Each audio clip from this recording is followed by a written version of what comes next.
Hey, good morning, Metropolis. It's now 5 after the hour of 6 a.m. in the big monster city.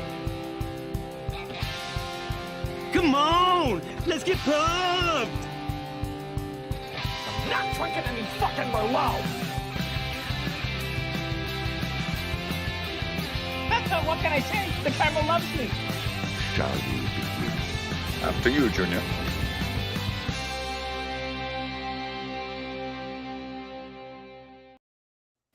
Hello, logged it Multiplex. Once again, it is just me. Tim was attacked by a flock of wild geese. No, that's not it. His internet's just out, and also he's been moving. So good for him. But anyway, not about the internet. Anyway, Jason, you're here. Kirk's here. John's here. We talk space.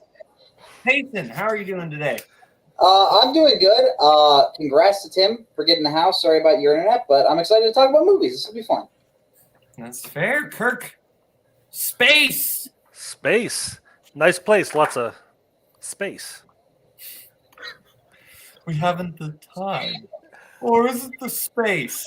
John. Space.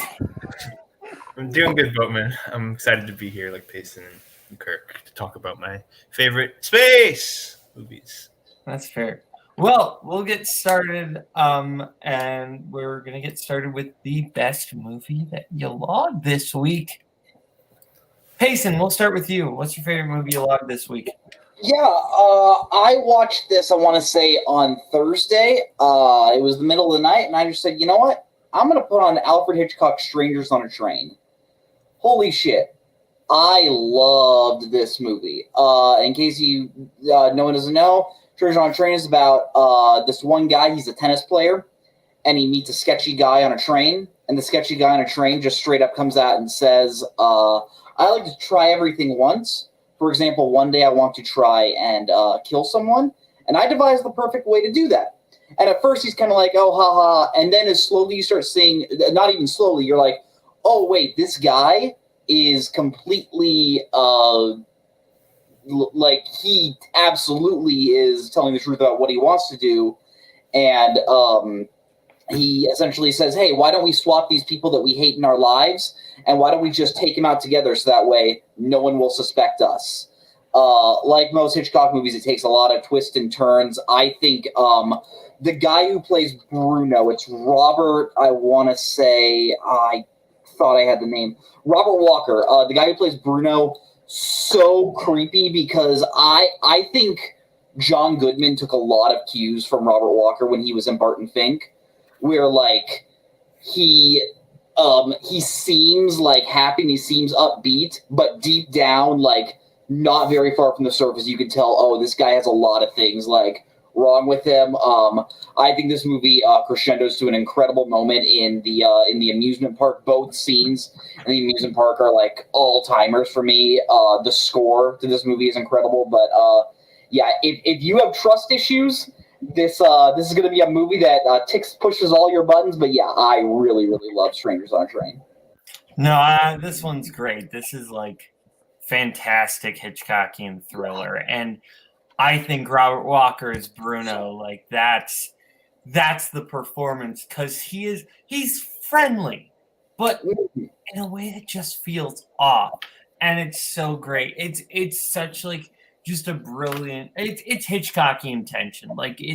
It's a top tier Hitchcock. It's fantastic. Kirk, thoughts on Strangers on a Train? Yeah, I know I'm in the minority on this one. I don't think it's bad, but for me, I consider this kind of lesser Hitchcock. When you compare the tension to some other movies in this, compare North by Northwest or Psycho or Rope or something like that, this one just doesn't hit for me the way the other ones do. Like I said, it's still a fun Hitchcock movie. It's just not one of my favorites. It's not top of the list for me. That's fair, John. I haven't seen this one, although I do love Alfred Hitchcock and I do love me some trains. So quick maths. Yeah. That's fair. Watch it then. Kirk, what was your favorite movie you watched this week? This was a tough choice. I've been thinking all day about what I'm going to watch or what I want to talk about because I watched a lot of good movies this week. And like every time I watch a good movie, I'm like, okay, this is what I'm going to say on London this week, and I had to like revise it because I kept seeing really good movies. But I think I'm going to go with. I finally watched on TV. I wish I would got to see it on the big screen, but I watched on Peacock. I watched The Northman for the first time, and I really love this movie. I just love, first of all, like the fact that Robert Eggers, who's kind of done so far really small, like claustrophobic movies, the fact that he's able to do action so well really surprised me. There's just some really great looking long shots in this. One takes. There's a battle scene. It's very reminiscent of the battle scene in The Revenant, just like one long big take with a lot of stuff going on. The battle scenes look great. The fight scenes. I love the way this takes place like the like old Viking world. It's a very brutal world. I love the way he handles brutality because there's like a lot of awful things going on in this movie, but most of it is like in the periphery. It's like in the background. It's a lot of focus. The camera might just pass by it real quick, and I just love that he did it that way because it. First of all, it keeps you from like glamorizing the violence, but also it kind of just shows you like how brutal this world is. Like it doesn't give you time to think about it. It's just like, yep, that person was slaughtered, that person was killed, something horrible happened to that person. Oh well, that's just how it is here.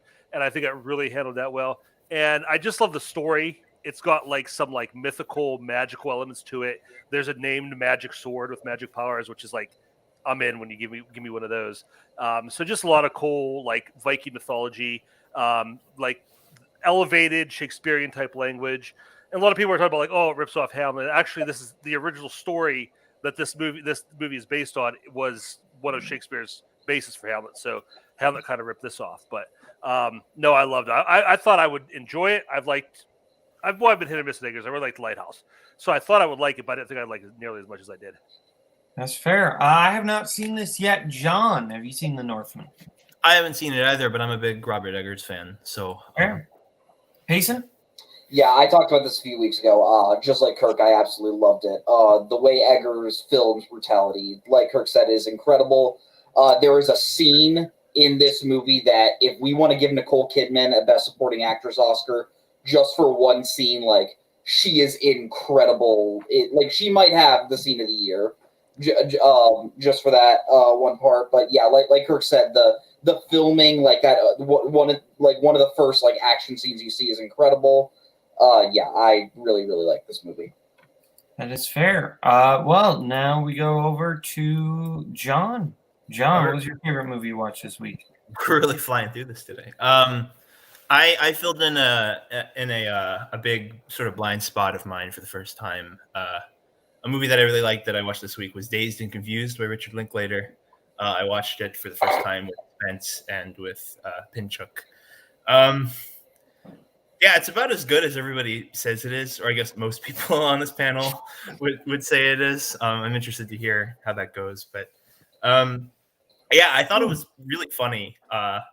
It's a very well-made film too, and I found it really funny. But I think the thing that I like the most about this, and I don't like, it's the 1970s. I'm kind of a Zoomer. I guess I don't feel nostalgic for that, but I think what's interesting about the film is just like, and this is generally true of a lot of Linklater's work, is that there's such like sort of an ambient feeling of like disillusionment with just like the kids are just sort of bored, right? Like everybody in the movie is just kind of bored, and so they all just like they. There's a scene that I think about from that film. It's a relatively minor one where like it's towards the end of the film and they're climbing up this tower and somebody just says like, oh yeah, like, they were technically not allowed to do this because somebody fell off like the tower and hit their head a bunch of times on the way down or something, and they do it anyway. It's just like, I think it's interesting to see how like these sort of like bored teenagers are just trying to sort of fill their time in with something because they're just like, they're just looking for something to do. And I mean that's definitely true. That's something that you see a lot in Slacker. And then I guess sort of to a lesser extent in like the Before trilogy, there's sort of like a timeless, I don't want to say timeless because it's not really timeless, but there doesn't really feel like a future. It's like very set in the present, right? Something I think I like about this one too is that there's a little bit less like of that sort of existential sort of philosophizing. I guess that's also in a lot of Linklater movies. That's a little bit tricky for me to sort of overcome. But like those other films, this one's also very emotionally honest, and obviously they're great performances all around. So yeah, 3 all rights out of 3 all rights for me. Fair enough. This is one of my all-time top 10 favorite movies. I love this film.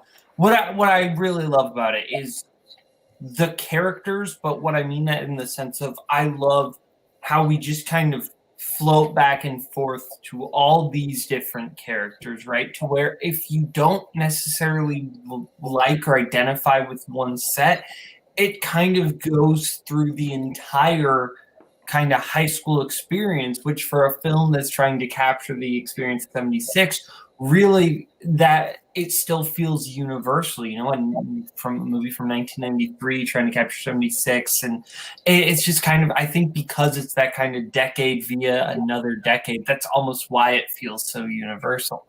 My favorite parts are Anthony Rapp and Adam Goldberg. I think they're so great. But I think there's a lot of really great characters in this one. This is a fantastic film. Payson. Vibes, man. Just vibes. No, this is one of I would argue, you could say it's one of the coolest movies of all time.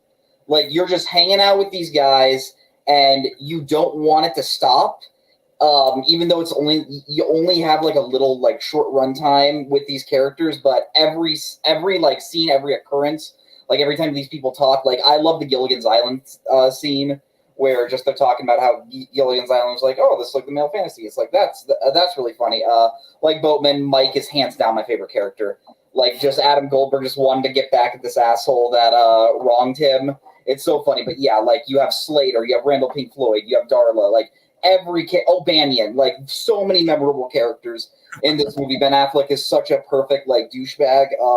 It just brings you back to a time when this was us, and I loved early Linklater where he was doing all this smaller stuff before he really tackled time in the way that he does. But yeah, this is the movie I want to rewatch. I watched it for the first time last year. I gave it 4.5. I could see it hitting a 5-star. Fair enough. Kirk, make us all cry. Yeah. I've talked about this movie a lot. You can read my letterbox review pretty much sums up how I feel about it. I'm all about giving credit where credit is due. We give the guy a hard time. Jack Pinchuk, spot on this one. Read his letterbox review also. Totally agree with that guy. I don't like anybody in this movie. I feel the exact opposite Boatman does. I feel like there's no one to root for, no one to like. I just don't vibe, no pun intended, with it at all. Not a Kirk movie. I would say the fact that you agree with Jack Pinchuk should maybe tell you where you're going wrong. But anyway, we'll go over. I love you, Jack. We'll go over to me. Oh, it's me now. Favorite movie I watched this week. I'm going with the movie I watched last night. This is a film from 2021 that kind of went under the radar. It's a British film. It's called Boiling Point. And what this film is about is essentially the entire film. It's shot in one take. And it basically is just 90 minutes entirely in this restaurant with the head chef whose life is kind of crumbling apart and things at the restaurant are very hectic. And I really love the performances in this. Stephen Graham is the star and he's fantastic.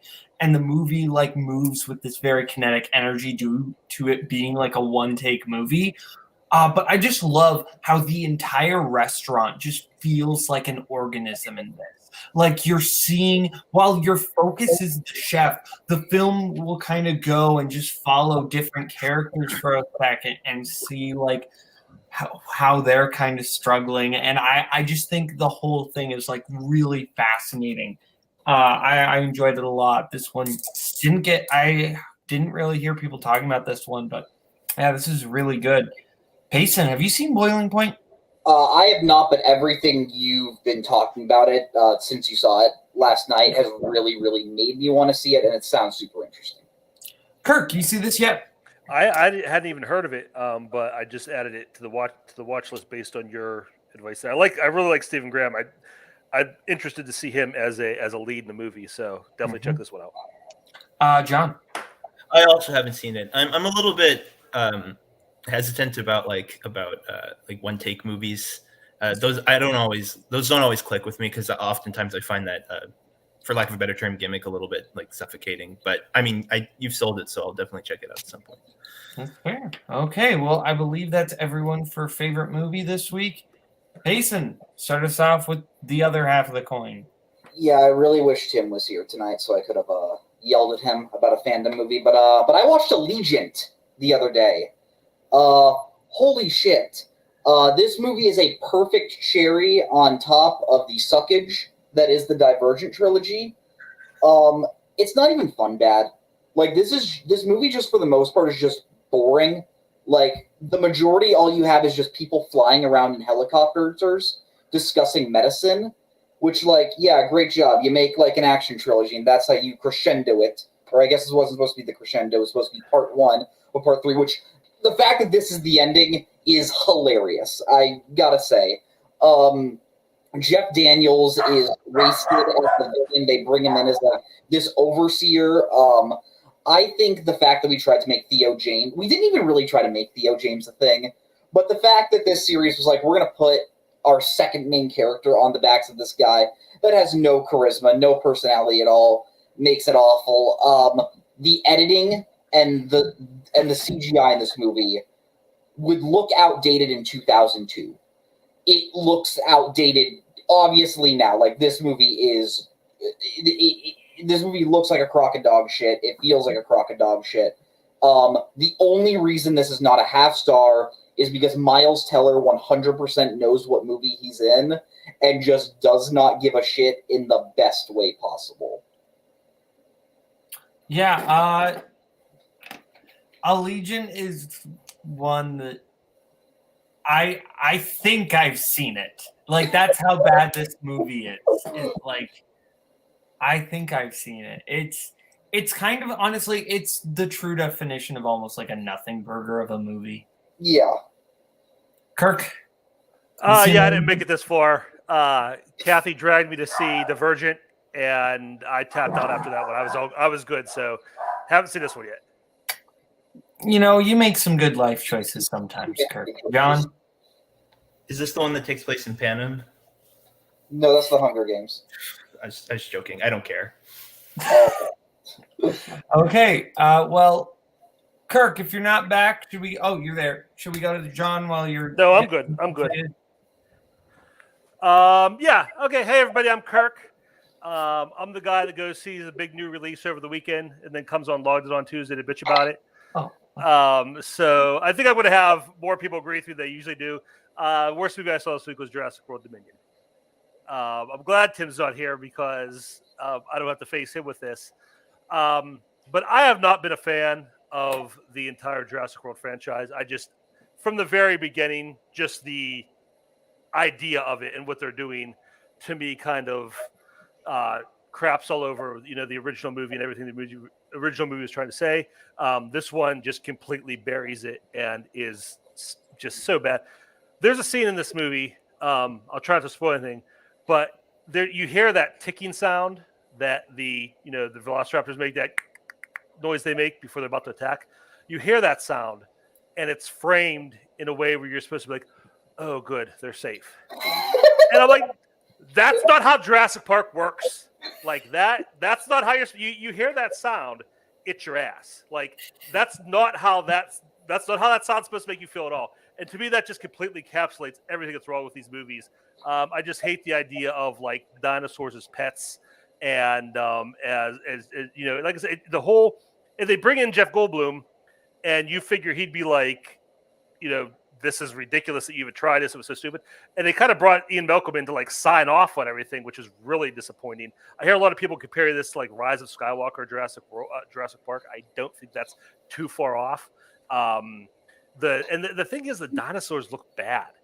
Like the effects are not good. There's a scene where there's like the dinosaur with like the big spiky back. I don't know what it's called. It's like floated underwater, and you just see the fin, and it literally looks like a bath toy. just floated across the water, just like a cheap piece of plastic. The wide shots all just are like real obvious wide projection. The close up, the animatronics are bad. They still haven't gotten as good as 93. But it's just an ugly movie. It's too long. There's locusts for some reason. I was not like I took some kids to see this because they were bored. They wanted to go see it, and I was like, yeah. And I knew I wasn't going to like it, but it was rough. Yeah, Kirk apparently big hater of the Flintstones because he hates dinosaurs as pets. No, I haven't seen this yet. I have a feeling I will absolutely hate it. Payson? Yeah, pretty much. Okay, the one thing I will touch on, I think the effects have looked the best they have, at least in the Jurassic World movies. That is the one thing I might push back on, but everything else Kirk just said is 100% true. As bad as Fallen Kingdom was, the one thing I kind of enjoyed about the ending is it teases, oh shit, the dinosaurs are out, humanity is screwed, look at what happens. No spoilers, because this is the context of the movie. This is not a spoiler. The second this movie opens, it's like, yeah, humanity's doing okay. We're just doing the whole same thing again? Like, yeah, dinosaurs and humans are just perfectly happy, just coexist. The dinosaurs are a minor inconvenience at best. Yeah.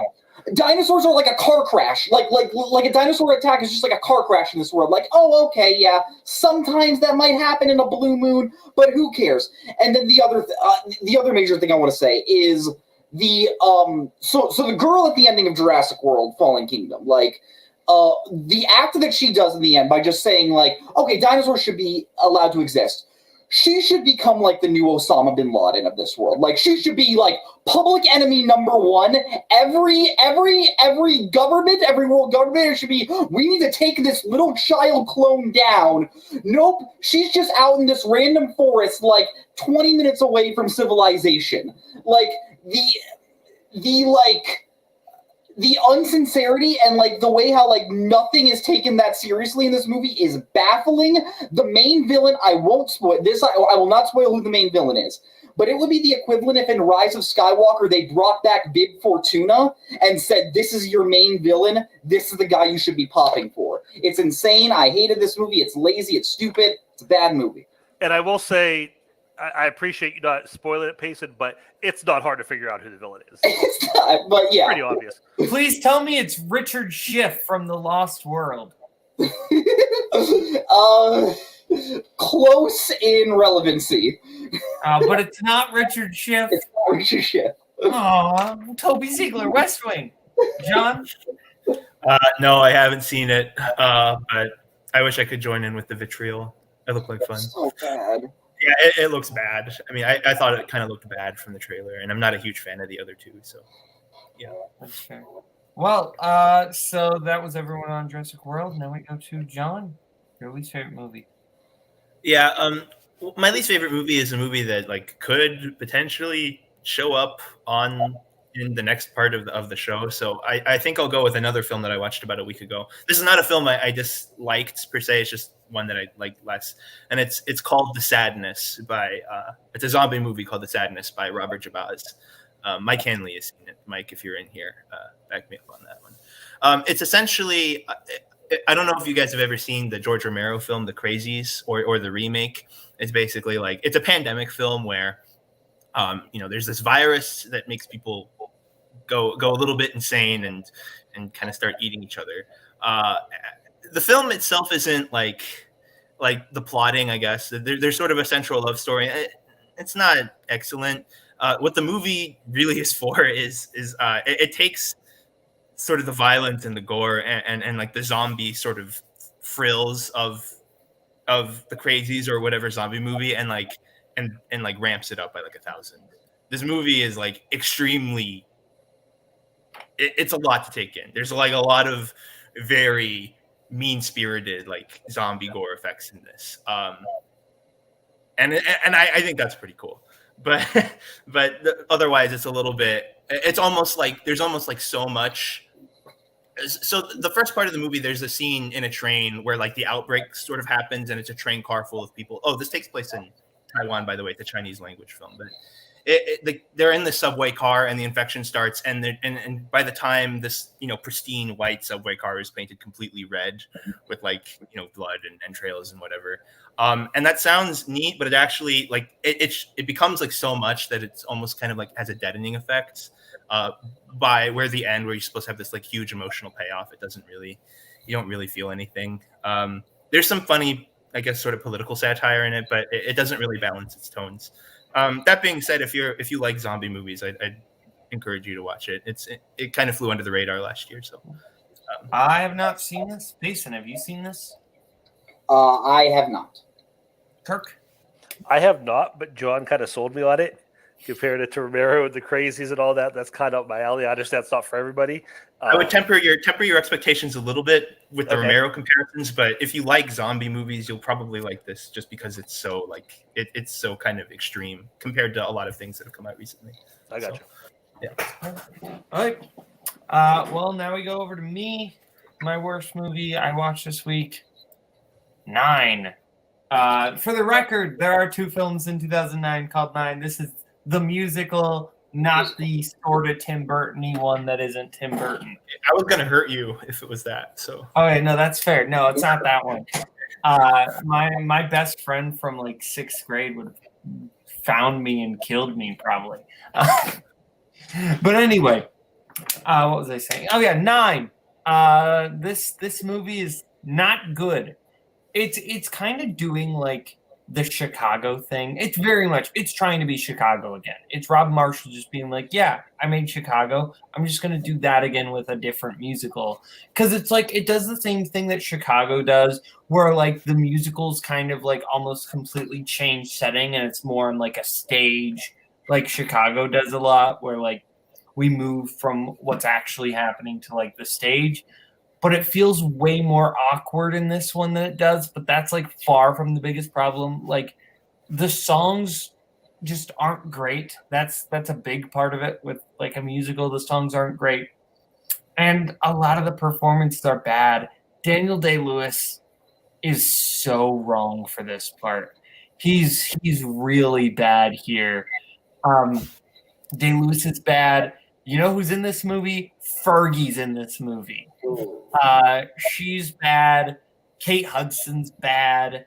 It's a lot of miscasting. The one person who actually gets something good out of this is Marion Cotillard. She's great. But yeah, rest of the movie is not great. I will also shout out the art direction and costume design. That's all good, but at the end of the day, you can put shiny glitter on a turd and it's still a turd. Payson, have you seen this? I have not, but you saying that Day-Lewis isn't great in this kind of seems like Halley's Comet to the point where I kind of want to see it just so I can see that. That's fair. Yeah. Did you also call it Halley's Comet? Is it not Halley's Comet? Is it not pronounced Haley's Comet? Have I been pronouncing it wrong the whole time? I always thought it was Haley's. I'm 99% sure it's Haley's Comet. That might be They're in that song. I just saw Haley's Comet. Kirk, thoughts on 9? I have not seen it, but you tell me it's just Chicago all over again. It's all I have to hear. I know to avoid this movie forever, so thank you. That's fair, John. I mean, I love that kind of shit. So, but I'm just looking at the cast here. You've mentioned Daniel Day-Lewis and Marion Cotillard, but there's also Penelope Cruz, Nicole Kidman, Judi Dench, Sophia Loren, and then of course Fergie. So I don't know. I'm sold. I don't know. What page? I'm right. On page. I'm right. It is Halley. You are right. It's pronounced Yep. It says Halley's or sometimes Haley's. Vindication. So, both. Well, but how is it pronounced? Okay, I'll look it up again. Okay.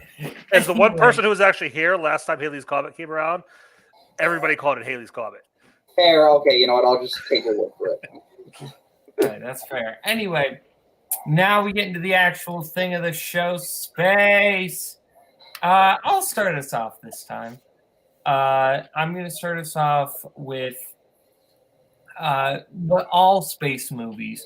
No, what all movies should be. and I think Hollywood took the wrong lesson from this movie. The lesson that Hollywood took from this movie is that Duncan Jones is going to be like the next big director. No, the lesson you should have taken from this movie is that all movies should be Sam Rockwell and only Sam Rockwell. But seriously, Moon, I really like Moon. This is like a really great like paranoia sci-fi thriller. Just like the isolation is great. And if you're gonna give like an actor their own like Castaway movie, right, where it's them the whole time because they're stranded, Sam Rockwell is a good actor to do that too, because I love me some Sam Rockwell. So like that's great, and kind of where the film goes in terms of his performance. If you know the movie, it's a really fantastic performance. He Who Must Not Be Named is really good as Gertie. I will say that. It's a top tier sci-fi movie robot. Yeah, 9 is like really fantastic. Payson. No, Moon is I saw this movie like 4 years ago. Really, really cool little small sci-fi movie. Just like Boat said, it lives and dies on Sam Rockwell. For many reasons, he's the only actor in this movie, but Sam Rockwell completely sells everything about this. I love what it has to say about mortality and like changing. Like I love the twists that happens. I think are really, really cool. Like Both said, Duncan Jones didn't really turn out to be one of the heroes of cinema we thought he could, but right here he truly was a star man with this space oddity, if you will. All right. I just realized what you did, and I'm going to throw you off a roof. Kirk. Okay. Yeah. I enjoyed this movie. I've only seen it one time. I got to rewatch it. It was a while ago, and I don't remember a lot of the details.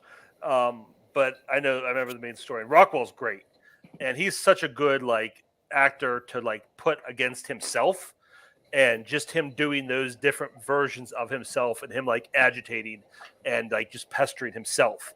He's just the perfect actor for that. So I really love his performance in it. And like I said, it's something I want to watch again soon. John. Yeah, I have kind of a dusty memory of this one too, but I really like it primarily because of Sam Rockwell. But also, like thinking back, it's like kind of a quiet, sort of slower film, and that's cool. Also, like a cool concept as well. So yeah, I'm a fan. That's fair. Well, now we go over to Payson. Your first pick. Yeah, we talked about one movie where one person is in space alone. I'm doing another one. I'm picking The Martian. I really, really love The Martian. I think it at the time it was one of Ridley Scott's best movie in years, and I think up till The Last Duel, it was still his best movie since then. I just think this is a great movie about like hope and persevering. With as you just sort of live with Mark Watney throughout the majority of this movie, just seeing him trying to survive on Mars, just growing potatoes, trying to find different ways to communicate. I also think the stuff on Earth is super underrated with Jeff Daniels and Kristen Wiig. This movie has an insane cast. Like you have them, you have Glover, you have Chastain, you have Michael Pena. I just think this is a really fun movie. I think it's directed super, super well. When this came out, it was one of my favorite of the Best Picture nominee lineup. The one annoying thing about this movie is when I did work at a movie theater, a lot of people would come up and ask for one ticket for Bring Me Home. Because if you remember the poster, it literally just said Bring Him Home. And that was kind of stupid. But yeah, I really, really love this movie. And I think it's a really fun space movie.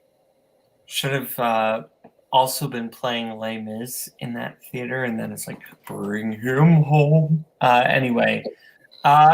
No, The Martian is good. I haven't seen it since like 2015, but it is really good. It doesn't. I know a lot of people who put this on like the top pedestal, and like this is one of, if not their favorite movie this year.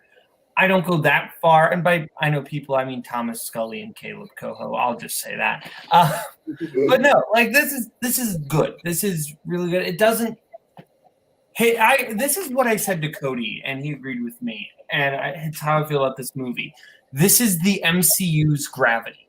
It's like Gravity with like an MCU lighter coat of paint. Okay. And that's not a bad thing, but like that's what this movie feels like. And yeah, it's good. Kirk. Yeah, I like it. It wasn't my favorite of the year, but I thought there's some really good moments in it.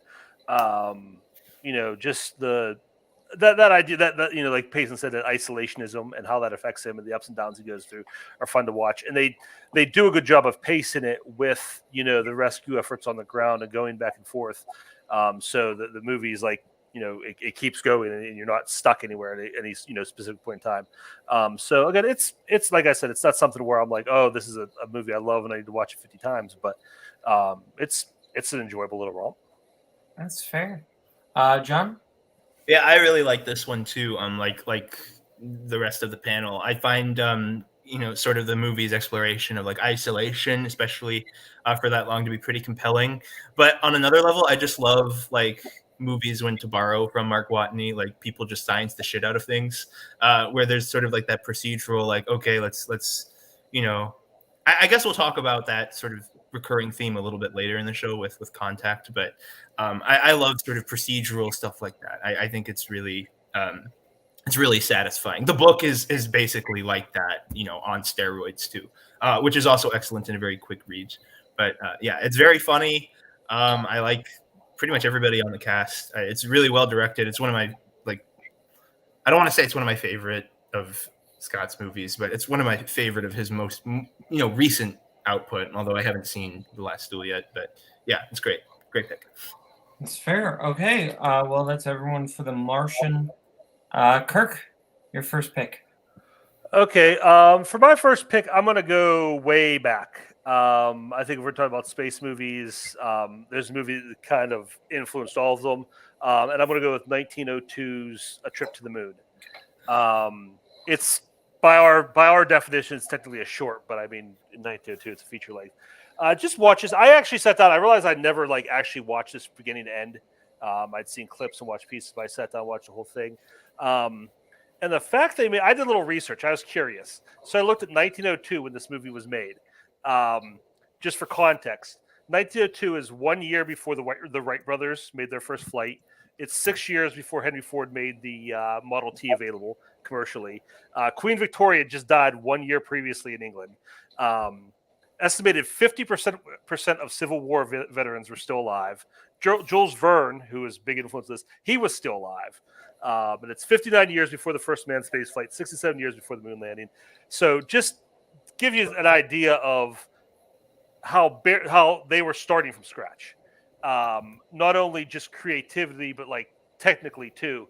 When you see what they did at that time, with the special effects, the colored framing, the hand colored frames, a lot of like early matte painting that blends in surprisingly well.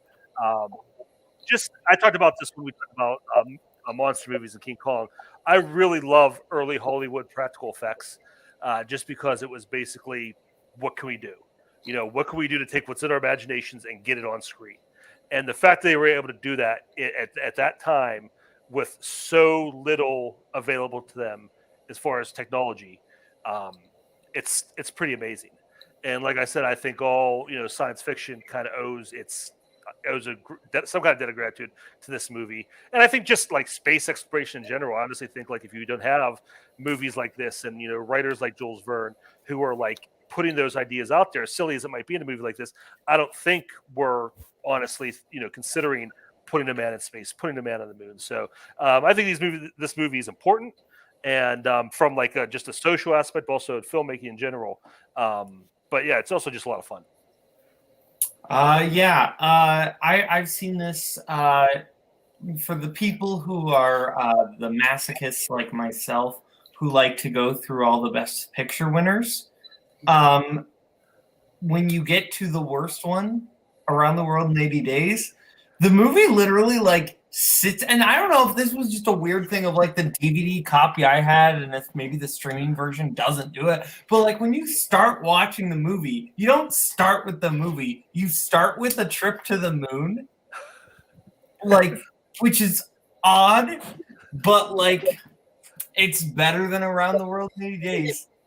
No, this is good. I also associate this with two other things. I associate this with Hugo, Sure. which is kind of where I first had an interaction with it. I also associate this with the music video to the Smashing Pumpkins song "Tonight, Tonight, Tonight." But yeah, this is Tonight, Tonight, whatever that one's called. Like the Tonight one of Smashing Pumpkins. They don't have others. Anyway, this is good, John. Yeah, I really like this too. The milieu, like Kirk said, like with silent film, especially really early silent film, just at the beginning of the 20th century, right? Like you can't move the camera; it's just like so big, right? And it's so like it. What I'm trying to say is like you need, and this is articulated pretty well in Hugo, is that like because you can't move the camera, there is like. You need to be in like with that stationary camera. You need to be inventive with your mise en scène, and I think this movie is able to just capture that sort of adventurous spirit at the time. Like it is really beautiful. It is a really beautiful film. I know that maybe sounds a little bit pretentious to talk about like a very early silent film in that way, but like Kirk, I don't know if you've seen like. I think recently they not when I say recently, like within the last 5 years or something like that, they like recolorized it, like how like they were colored in and yeah they like retinted it or whatever. And I remember watching it in class and just like an intro to cinema class because it's just something that you watch in something like that. And yeah, it's really gorgeous, and yeah, every science fiction film is indebted to it. It's great. I agree. Payson. Yeah, like Boatman, I was also introduced to this movie through Hugo. But yeah, this movie it's just a lot of fun. Like I just think this is a really inspired choice from Kirk. Just seeing those people like go up to that moon. Moon's got a funny face. It's like Majora's Mask. 98 years later. It's a really fun movie. Of course, Payson found a way to reference The Legend of Zelda Majora. Of course, Payson found it. We all thought it when we saw it. No! Oh, we didn't? Okay, fair. Okay. And Majora's Mask is my favorite Zelda game. Oh, anyway, now we go over to John. Yeah, so my pick is going to be kind of a smaller, I think 2018 or 2017 film called Prospect. Starring Pedro Pascal. This came out. Let me double check, just so that I can say the date. I'm looking up when it came out, so you don't have to do that. Yeah. Anyway, so this film is sort of low budget indie picture where you have this young girl and her father. They're kind of like miners, and they land on this very sort of like toxic moon to extract some kind of mineral resource. And things go wrong. This job that they do, there are complications. The father dies. That happens relatively early. And this little girl, she's like a teenager, ends up teaming up with Pedro Pascal, and they kind of travel across this planet trying to complete this job. The girl and her father have been hired by sort of like a mercenary, like mining. They've been contracted to mine this huge like collection of this resource that would result in them earning a fortune. And yeah, after the father dies, Pedro Pascal and the girl, they just sort of walk around this moon trying to survive, to mine this treasure and to find their way off the planet. It's a very simple story. The thing that I like about it a lot is that it feels very much like almost like a Western. Just the way that everything looks so kind of dusty and analog, and I really like that a lot. And also, I think the thing to take away from this is definitely like the screenplay and how some of the dialogue is written, because it's like very like chewy. Like the closest comparison I could maybe think of is like Deadwood or like a Craig Zoller movie, kind of like the way that they speak in Bone Tomahawk, where it's a little bit like loquacious and there's a lot to chew on there. And when Pedro Pascal does it, I mean, it's really, it's very satisfying. The movie kind of throws you in, like there's very little exposition. They're on this lander, they're landing on this moon, and when they, when the movie tries to tell you like what this resource is, it kind of sort of sounds like, well, first you need to take the flip flab and put the jim jam and the wing wom so that you can put the schleem on the bling blong. But like once you sort of get past that, sort of like, because they don't tell you anything, they don't really set up the rules of the world, they just start saying words. It turns into this really great like to this really great sort of like adventure movie. I guess I don't want to go over them, so I'll leave it at that. It's very good. They're great, excellent performances too. Sure. Payson, have you seen this? I have not, but this sounds really, really interesting. So I definitely want to check it out. Yeah, Kirk. Yeah, same. I never heard of it before, but it does sound pretty good. It's like the Mandalorian. It's like if you want the Mandalorian, but like a more sort of analog vibe to it, then I definitely recommend. And less Slupshido, like Disney Star Wars stuff. Fair. Anyway, I haven't seen this either. So now we get to my next pick. And I'm going to go with... Yeah, I think I will go with a movie that, technically speaking, is a space movie. There's a lot of spaceness in it, but it's also a comedy. I'm going with Galaxy Quest. We got double the Rockwell. Tonight. I love Galaxy Quest. This is my favorite spoof movie because it's a spoof movie that doesn't even feel like a spoof movie because like clearly it's like parodying Star Wars or Star Trek. Star Trek. But like at the same time, these characters feel so fully realized as like people that it works, right? And the jokes around them are great, but also like their actual journeys as characters still feels fully fleshed, making the comedy funnier. Tim Allen is like such like a perfect Shatner. Like he really is. Like he's got everything down, but it's never like a parody of Shatner's mannerisms. But he's just got that attitude of being smug and egotistical, while also like that charm behind there, and it's great. Sigourney Weaver's very funny in this.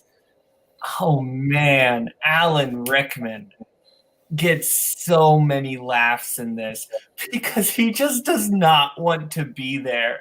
Like I think of Alan Rickman when I like think of any like prestigious actor forced into like these big budget sci-fi series or movies, like poor Glenn Close. Just I think that whenever anyone is in these types of movies, that's who I think of. And then come on, you didn't think I was gonna bring up one of my favorite comedic performances in Sam Rockwell as Guy Fleetman. Like just the concept of what if a character who, like an extra death fodder red shirt, knew what a red shirt was and that he was probably going to die. Like, that's just such a brilliant concept. He's basically like if the orange M&M were a person. Actually, no, I'm like if the orange M&M were a person. Sam Rockwell is in this is just, he's playing me. He's playing the panic. Anyway. Payson, thoughts on Galaxy Quest? This is a big comedy blind spot for me. Everyone tells me I would love it and I really want to watch it, but I just have not gotten to it. But I hope to get to it soon. You definitely should. Kirk? No, this is the kind of parody that works. I've talked before about how like parody that's like just, hey, remember this thing? Now we're doing it. It's funny because we're redoing it. That is like the worst possible type of humor. But this parody works because what they do is they just take the archetypes of the characters both on screen and the actors that we all know and kind of build off those and make something new, but something we still recognize what it's about. But it's still original. There's still like real characters, real people in there. So yeah, I think that's pretty good. I know like you, but a lot of people are real super high on this movie. I don't love it as much as everybody else does, but I think it's pretty solid. John? I haven't seen it recently. This was in my childhood rotation, and I saw. I figured this was going to come up today, so I was rewatching like a couple scenes. All-time cast, obviously, and so I miss Alan Rickman very much. And I think it's very funny that Tim Allen has, or rather, Sigourney Weaver has to kiss Tim Allen. I think that's very funny. Just, it's an unfortunate Freudian slip. One thing, just to add to, just to say something that hasn't been said already, is that watching some of the said a lot of things that haven't been said. Watching some clips that were just on YouTube, just to sort of remind myself of what this movie's about. Like, this movie looks really good. I mean, like, it has, practical effects and CG that, at the time, considering that this was made, 20 something years ago. I mean, it looks really good. And yeah, 1999. So there's another like big science fiction movie that came out that year that looks like shit. And I think you know what I'm talking about. So, good on Galaxy Quest for looking pretty good in that regard. So, I mean, you gave that movie 3 stars. So what are you talking about? I mean, okay, but like, sure, whatever. Anyway, I stalk John's letterbox sometimes. Anyway, now we go over to Payson. Yeah. I could go a couple ways, but I kind of want to go in a more fun way. Okay. I'm going with a childhood favorite. Okay. I'm going with Jon Favreau's underrated family film, Zathura. All respect to fans of the original Jumanji, I prefer Zathura. Zathura is essentially about these two brothers, don't have the greatest relationship in the world. The one brother's kind of mean to the younger brother. The younger brother just wants to play some video games. The older brother's like, hey, I'm going to be mean to you because I can play football and I have a girlfriend, even though he's like in fucking elementary school and shit. They find a board game. And this board game, it's essentially like Space Jumanji. That is the best way to describe this. First thing that happens, they get the card and it just says, they roll the dice, a card comes out, and he says, meteor shower, take evasive action. Like, okay, nothing's going to happen. Meteors start coming down on this house. It's awesome. Okay, eventually they're in space. This one astronaut, I believe played by Dax Shepard, shows up.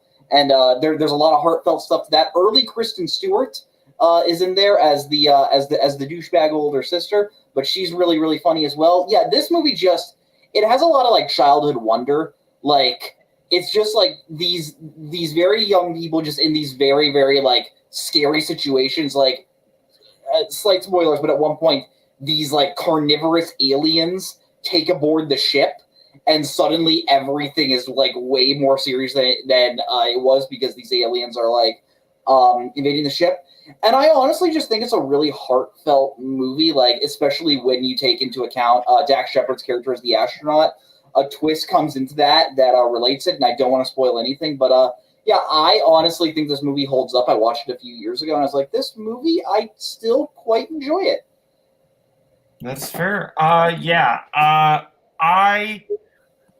I've seen this. I have seen it, but my main memory of this movie is not really the movie.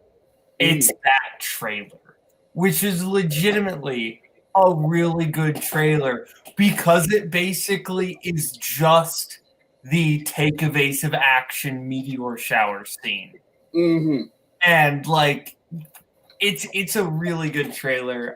Yeah, it's basically just 2000s Jumanji. Like, honestly, if you like Jumanji, it doesn't have Robin Williams, which is like, I think the one thing that like Jumanji is really great because you have the comedy. But if you like the concept of Jumanji and you're okay with the sci-fi setting for it, yeah, it's fun. Kirk, you ever see Zathura? I have not. I have it on my watch list. It's been like floating towards the top of my HBO watch list. I just haven't got to it yet because I'm interested in seeing like more early Favreau, just see what he was doing. But the way it plays, I'm not a huge fan of Jumanji, but I think space is more fun than jungles. So if it's just space Jumanji, I'll probably like it better. That's fair, John.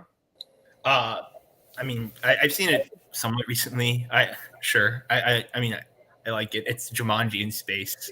I'm pretty much sold at that point. The only thing that I really remember is the take evasive action scene with you guys, and I also liked that as a kid. And no, I also remember like the wormhole joke, like I fit through something like this big. That's like the other Wormhole, like ye big.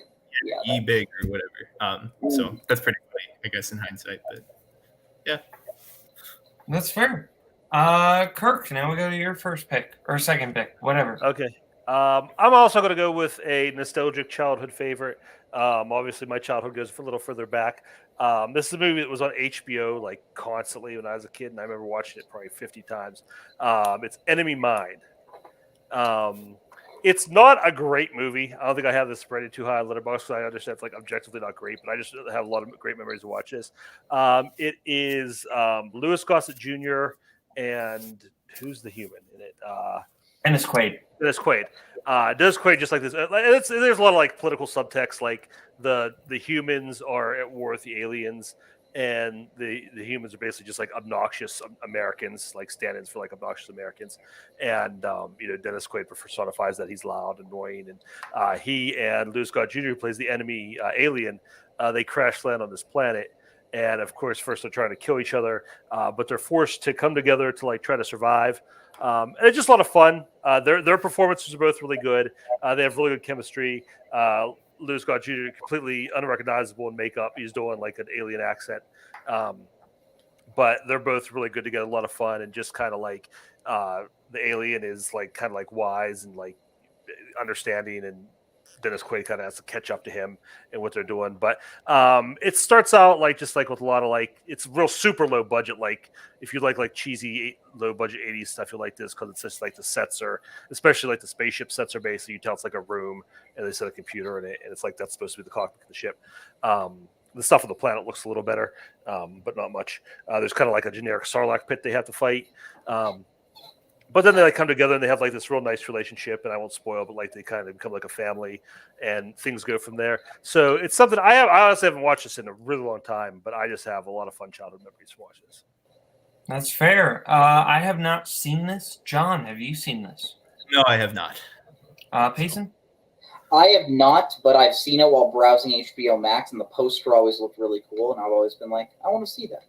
I do want to see this one. Yeah. John, now over to you. Yeah, I'll go with another indie, kind of indie pick. You may have heard of it. It's called 2001: A Space Odyssey. I was kind of surprised this hadn't come up already, so I had another one planned. But this is one of my favorite movies ever. It probably just is my favorite film. That label gets sort of mixed up a little bit, but I think I was a little bit hesitant to bring this up because I don't really think that I can do justice, like the movie justice, as to sort of what it means to me, I guess. Like this is the first movie that I watched. I watched this when I was maybe 12, and I think I could say that this movie probably was the one that sort of got me sort of interested in film as an art form. I think Kubrick in general is just one of those directors that sort of just makes you consider that, like, oh wow, film can really do this. And this movie in particular, because of how the storytelling is so sort of unconventional, it really forces like somebody like me to, at the time, to really pay attention to like the visual storytelling instead. And of course, Stanley Kubrick, 2001, it's pretty masterful. I could speak to sort of the underlying theme of the movie, evolution, man's relationship with technology, or just like man and sort of man's ancestors and man's, future, star baby progeny, their relationship to technology and how that sort of intersects with human evolution. But I just think the movie is sort of important to me just because of that sort of singular experience I had watching it for the first time and several times, probably at least a dozen times since, that really captures sort of movie magic. I love the practical effects of it. That's one thing. And, when you're 12 years old and you're just kind of watching, little models, sort of float by as Strauss plays in the background, like you don't really know how to react to that. I guess with time, I've sort of come to appreciate that and what that means. And, Yeah, I mean, I'm frankly more interested to hear what you guys had to think of it. But yeah, it's one of my favorite films of all time. Easy, and I could talk about this for hours. So, yeah, I really like parts of this movie, and I feel like a lot of this movie is just, it's a little bit, kind of, oh, look at this, or, just kind of, oh, bask. And I'm just like, can we move on? I get it. The pen's floating. Like there's a point where I'm just like, can we keep going? And I get that's not the point, but that's not really what I want. But once the movie actually kicks in, I do like it, but it takes a while for the movie to kick in. But I understand people really see the artistry of it, and I don't know. I almost feel stupid for not appreciating this one as much as I do. So Pace. Yeah, I talked about this movie the last time we were on for movies you wish you saw in theaters, and yeah, just like John said, I think this movie is incredible. I do think it is it is proof that films are art to me. I really do like the way Kubrick films this. I like the visual storytelling. I'll admit, just like both, there are certain points where I'm kind of okay, we can go, but for me, the last 30 minutes, completely salvaged. I think those last 30 minutes are some of the greatest in movie history. Everything with Hal and Dave, and I forget the other human, is incredible. It really makes you feel how scary space can be, and how alone, and just one of my favorite movie moments ever is when they go into the pod to try and have a secret conversation from Hal, and then you just get the shot of Hal just reading their lips, he could hear it. And the perfect thing is that is immediately where it goes into intermission, so it just leaves you there. No, I think this is a really really great movie. Yeah. Kirk. I think I'm more probably in the same boat as you, Boatman. I've only seen it once. I've seen it relatively recently, the past couple of years, and I got to see it on the big screen for the first time, which really helped. I really enjoyed that. And I do see, like Melissa said, this movie is definitely a piece of art. I recognize that, and I respect it for it. But as I'm watching, as much as the music and everything is nice, part of me is can we just assume all the ships landed safely and move on to the next thing? So there's kind of that back and forth. Maybe if I'm in a mood sometimes, just really sit down and watch visual things happen. That's cool. And Payson's right, that third act with Hale and everything going on is really tense. It's kind of its own cool little movie. So I go back and forth on it. I definitely respect it, but it's not something I'm just going to pop in leisurely and watch just to watch. No, that's fair. Yeah. And so now we go over to Payson, I think, because John, that was your second pick. So yeah, Payson. No, 100%. This is one that it came out a few years ago, but seems to kind of be forgotten, which I kind of get because it is so artsy. It's a film called High Life. Essentially, yeah, John really likes it. This is a super, super weird movie, but I really enjoy it. It's by Claire Denis. Essentially, it's about this. It's about the space prison, and essentially how prisoners in the future are sent to go up to the space colony, and they're just supposed to farm and create life. The main character is played by Robert Pattinson. He's one of the first prisoners. Juliette Binoche's in this. She's really great as the warden. Andre 3000 has a really cool role. But that's only the first half. Yeah, Andre 3000 just straight up just shows up, and it's pretty cool.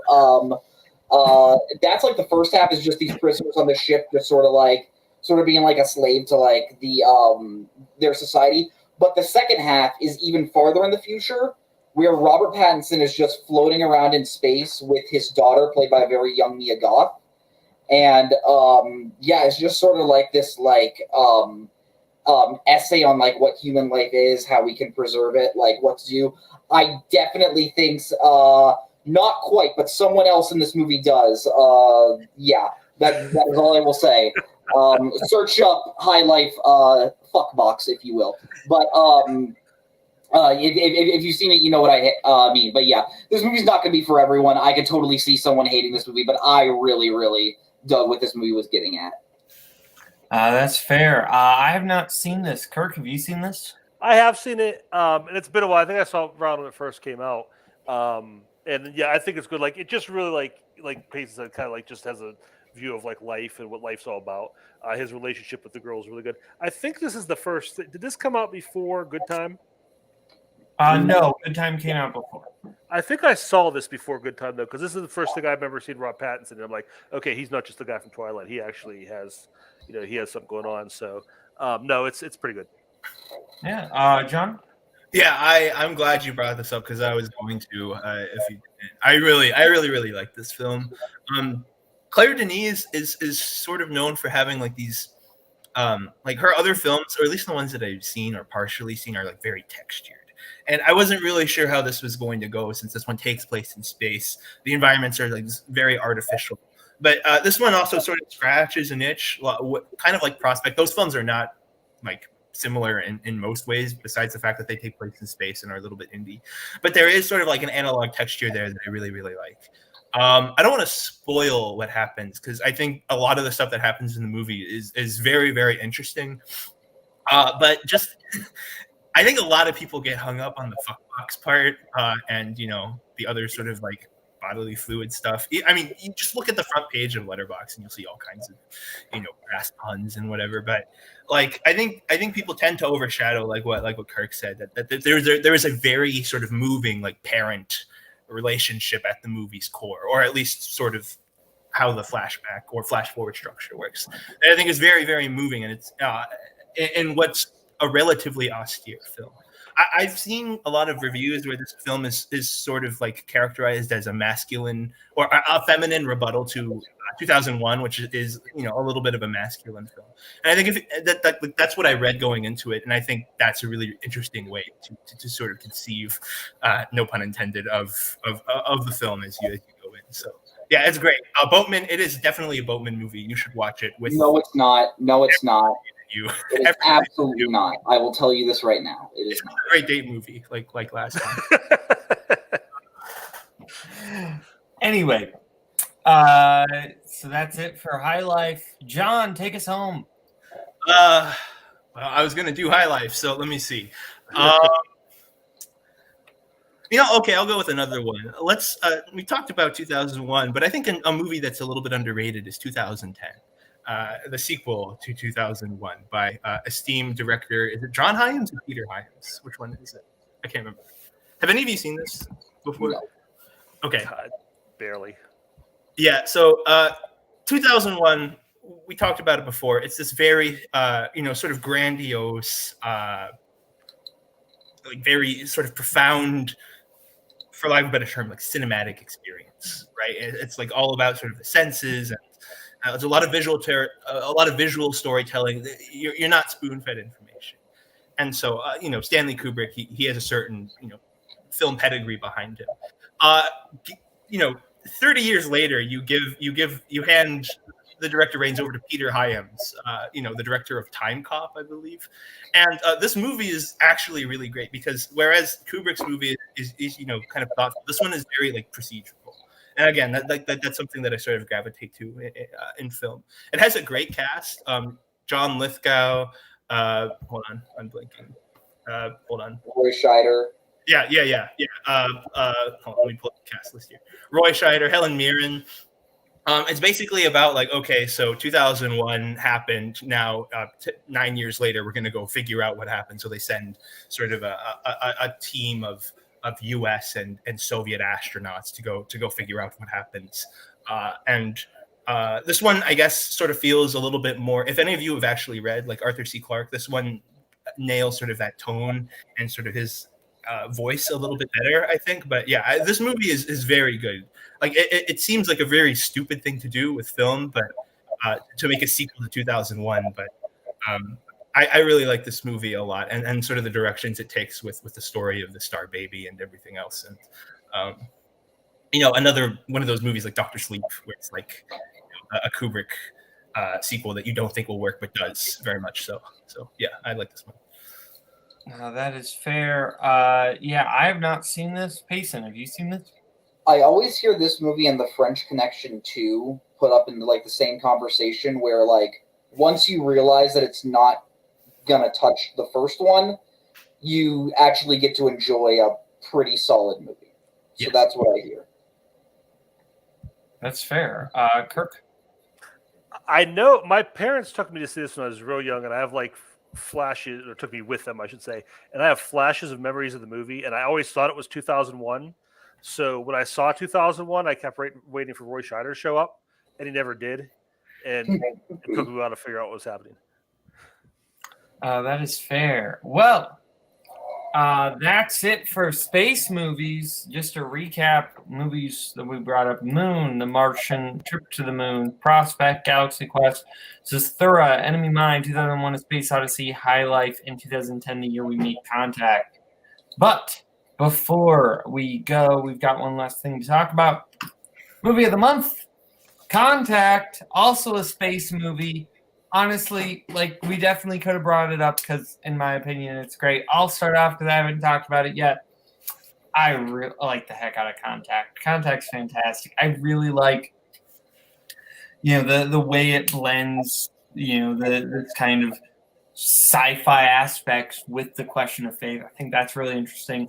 I also just think that Arrival kind of ripped this movie off. Like, not like in a rip-off way, but as I said, Contact walked so Arrival could run. Like, it's a lot of the same type of cerebral sci-fi. But this movie also just looks really good. Like, Zemeckis is a great director, and he shoots, like, the stuff on the ground really well. The cast is great. James Woods is a douchebag in this, and he's great. John Hurt is really good in this. William Fichtner, I was surprised. Like, I was actually really blown away by William Fichtner in this. He's great. And Jodie Foster's good. Yeah, I thought this movie was really fascinating. I'd give it 4 out of 5 stars. Payson? I adored this film. This is the type of movie I wish we had more of today, where it is a big studio movie that is just tackling these huge ideas of, like, this movie is about, can the idea of science and religion coexist? And I think that's what kind of makes the movie so beautiful. Yeah, first off, just incredible cast. I think, personally, for me, I think McConaughey might be the standout. At least his character, I definitely think the character that he plays is definitely the heart of the movie, if you will. But I think the way how him and Ellie, which is Jodie Foster's character, sort of bounce off each other is incredible. James Wood is such a good asshole. It's so funny. There's this really weird guy that shows up, and I'm like, that guy kind of looks like Gary Busey. I hit the Amazon button. I'm like, oh shit, it's his son. And so I thought that was really cool. Yeah, like we said, this may be some of Zemeckis' best work as a director. Like, I think the way how the death scene of her father is filmed is incredible. I think the when you go through, like, I guess the home of the aliens, just the way how that is just beautiful. And that final court scene. If that does not pull at your heartstrings and just make you believe, then I just don't know. Like, I think this movie made me just feel good about, like, humanity in a way, which can sometimes be hard to do, but dang, I really love this movie. Yeah, Kirk? 4.5. 4.5. Thank you, Pace.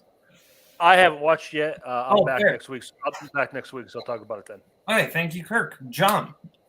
Yeah, I mean, I'll second the both of you. I really did enjoy this film quite a bit when I watched it. There are, like, I don't know, maybe it's just me, but it feels like there aren't a ton of movies, like big science fiction movies like this, that are so, like, emotionally honest, right? Like, this movie is about, like, so it has all of, like, the fun procedural stuff that I like. Like, you have characters that science the shit out of it. Also, Jodie Foster and Matthew McConaughey, man, those guys, they're so great in this. I think they're really great. James Wood as well. Like, they're all good. John Hurt, but like I like all the procedural bits, but like this movie also is just like it's sentimental, but not in a bad way at all. Like there is a sentimentality to it that makes that makes the movie better. It makes the movie longer, but I don't think it makes the movie worse. It's just like I don't know if I was going to compare it to like maybe Arrival or Interstellar. Like those are the only science fiction movies like that still make those wild swings for sort of melodrama. That mirror scene, the death scene. I mean, that's probably my favorite like scene in the Zemeckis movie, sort of just period. And when they're analyzing that first transmission, and you see the swastika, like I don't know, that just felt like a very like scary moment in film, like just the way that was all sort of put together. Yeah, Carl Sagan's my homeboy. I love him. I watched Cosmos at home when I was a kid over and over again. And I guess that sort of prepared me for like, because this movie's very much in conversation with like his other, with a lot of his other writing, because it's very like, there's philosophizing to it. It's trying to sort of make sense of your place in this universe. And again, yeah, it sort of combines like thinking about science and thinking about religion and spirituality. And yeah, I liked it. I don't know. In as many words, I enjoyed this film a lot, and I'd probably give it 4 stars. I don't know. 4 stars. Okay. Well, thank you, John. Thank you, Kirk. Thank you, Payson. Thank you, everyone at home, for watching. This has been Multiplex. Logged it. See you later. In case I don't see ya. Good afternoon, good evening, good